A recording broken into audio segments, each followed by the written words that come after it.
শুভ সকাল।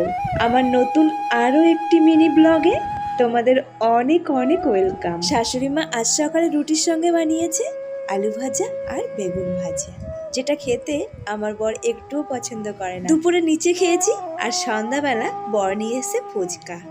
আর ফুচকার আলু মাখা যদি পেঁয়াজ না থাকে আমার একটুও ভালো লাগে না। রান্নাঘরে গিয়ে দেখি একটা পেঁয়াজ আছে, তো সেটাই কুচি করে এর সঙ্গে মাখিয়ে নিলাম। পরদিন সকালবেলা ঘুম থেকে উঠে বেড কভারটা চেঞ্জ করে নতুন একটা বেড কভার পেতে নিলাম।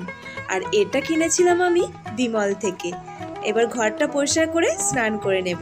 নিচে যেহেতু যা কিছুই হয় সব কিছুই ঠাকুরকে দেয়া হয়, তাই নিচে কোনো কাজ করতে গেলে স্নান করেই করতে হয়। শাশুড়ি মা আমাকে বলেছিল তালটা গুলে দিতে। আমরা তো গোলা বলি, তোমরা কি বলো অবশ্যই কমেন্ট করে জানিও। তালের মধ্যে আমি নতুন একটা জিনিস পেয়েছি, এটা কি তোমরা বলতে